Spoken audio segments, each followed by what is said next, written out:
Hello everyone, I'm going to be reviewing Sun Warrior by PC Cast. Sun Warrior is the second book in the Tales of a New World series. The first book in the series is called Moon Chosen. It is so awesome. I have a review for this book up on my channel. If you guys want to go watch it, I'll link it down below. For those of you who don't know what the Tales of a New World series is about, it is basically about a girl called Marie from the Moon Tribe. The Moon Tribe basically lives in seclusion. The world kind of takes place in an era where technology and sort of man-made things have been destroyed by the gods because they were not happy with the humankind sort of destroying the earth. And so humanity has basically gone back into like the wilderness. The Moon Tribe is one of those groups of people that live out in the wild. Marie is a young girl. I think she's about 16 or 17 years old. And her mom is the Moon Woman of the Moon Tribe. Now, the Moon Tribe, they are infected with this kind of disease slash curse, which means that women,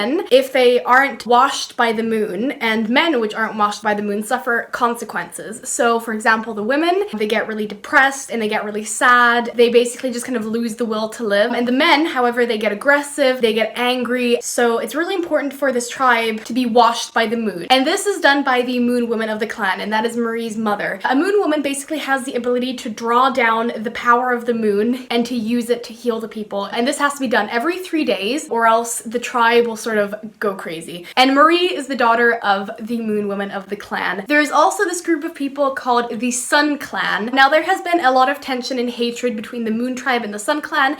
They really hate each other. There is a lot of history between the two of them and they basically just steer clear of each other. The Sun Clan has actually captured women from the Moon Tribe and sort of used them as slaves, and so the Moon Tribe does not trust the Sun Clan. In the Sun Clan, the people living there have companions. Now, companions are dogs. Certain special people are chosen by specific types of dogs. The dogs that choose them determine what kind of role they have in their clan. And there is a guy called Nick there who is also about 16 or 17 years old, and he is the son of the Sun Chief. And this person can call down the power of the sun. Due to unforeseeable circumstances, Marie and Nick kind of get banded together and they have to work together and they sort of become unexpected friends. Now, I can't really reveal much else, but it is an amazing read. It's really fun. It's really cool. I really love the way that PC Cast integrated dogs into these books. It's really awesome. I highly recommend any of you guys to go read it. And I will get into a spoiler section now. So for those of you who haven't read the books or just generally don't want to be spoiled, obviously you're welcome to listen to my review even if you haven't read the book or books, but you will be spoiled. I really love this book. I think that I liked Sun Warrior maybe even a tiny bit more than Moon Chosen because I feel like it was just filled with so many great relationships and characters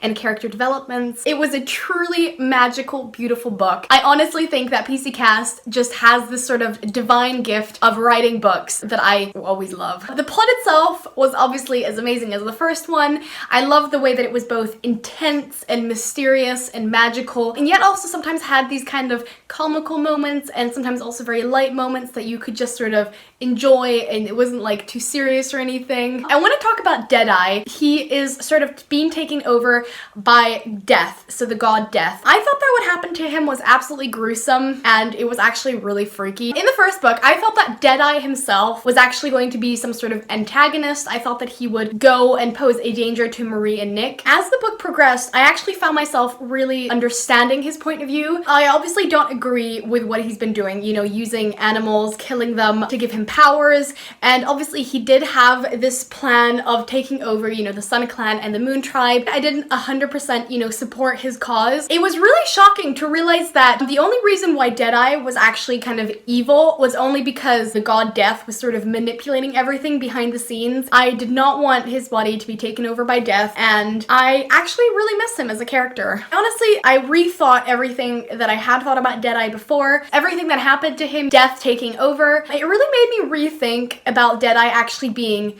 like really evil, like through and through. I do not believe that he was actually evil. I think that he was just sadly a pawn used to, you know, Death's own advantage. And I felt so bad for both Deadeye and Dove. You can really tell that they care for each other, you know, I mean, like they are in this world that is kind of messed up and they have really weird principles. I don't agree with like what they're doing, but I am extremely happy that Dove managed to escape and she managed to find sanctuary with Moon Tribe. I think that she will fit right in happen. The moon really has some sort of plan for her. So I'm really excited to see what's going to happen in the third book. Speaking about the moon, one of the questions that I've always sort of wondered is why doesn't she speak to Marie? I mean, it seems like she has been chosen to do something incredible. She's been chosen to connect the Moon Tribe and the Sun Clan because she herself is like the personification of the coming together of the Moon Tribe and the Sun Clan. And I honestly feel like, you know, with the power that she's gotten to both be able to use the power of the moon and use the power of the sun,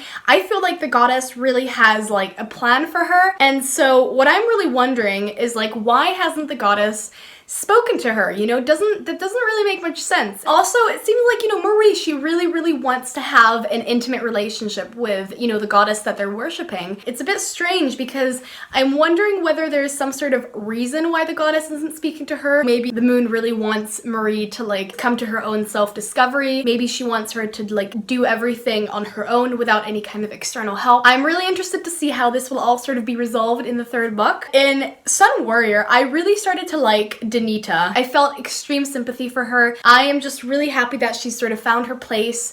I think she's absolutely adorable. What I really liked about it was that the lynx, the cat, was able to comfort her and to calm her down, and it almost seemed like Danita was using this cat to sort of heal and recover from this traumatic experience of being raped, which is obviously so horrible. I can't even imagine. What I really want for her is just recover, feel whole again, to be healed. And obviously I want Bast to choose Danita as Antreas's mate. I think that Antreas is really cute. He seems to really care for Danita, and I think that he would really take care of her. I do not think that he would abuse or mistreat her at all. And obviously Nick and Marie finally become mates, which I thought was so sweet the way that it happened. I thought that was really cute. They're obviously perfect for one another. I really think that Nick is going to do a great job of taking care of Marie, and they are just perfect for each other. I think that my favorite part of the entire book was Sora getting chosen by Chloe. First of all, I love Sora. I think she is my favorite character of the whole series. I love the way that she is stubborn and strong and badass. Basically just doesn't let anyone tell her what to do except for, you know, the goddess herself, I suppose. It was really sweet to sort of see her clinging to Chloe, to see her growing on her. It was really awesome when Chloe finally chose Sora as her own. I think that she really has been chosen for a reason. I think that Chloe can really see and feel the goodness and the love that is within Sora's heart. You know, like, dogs are very sensitive creatures. Like, it doesn't surprise me at all. And another thing that I just really loved was the way that the Sun Clan and the Moon Tribe came together, put their differences aside. And also what I really liked about it was that it's really a learning experience. In the first book, the people are extremely racist. They're really bigoted. They are extremely rude to one another. I do not in any way think that either book glorifies racism or makes it normal. I think that PC Crast writes imperfect characters, characters that need to develop and need to grow. And what I really liked about Sun Warrior was that you can really see this development, you know, in Marie and in Nick and in Sora and in Danita and all of the Sun Clan members and all of the Moon Tribe members, is this willingness to get over this racism, to learn. I do not support racism. I think that it is a horrible thing that should not exist and should never exist. I also believe in, you know, redemption. I believe that people can change. And I also believe that people, if they truly are sorry, then they should have an opportunity to be forgiven and to move forward. And I feel like that is what PC Cast really brings forward in these books.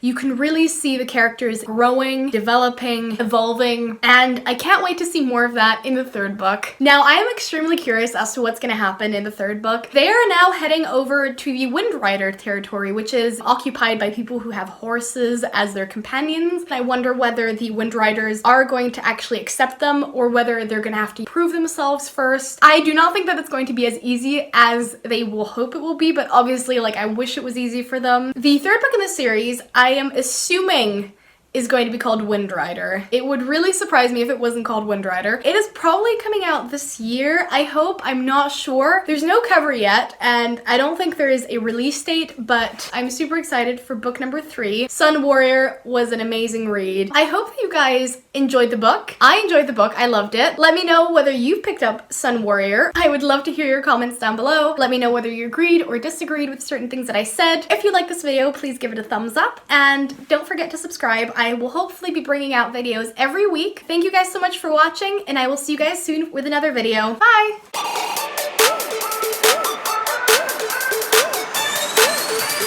You're too slow!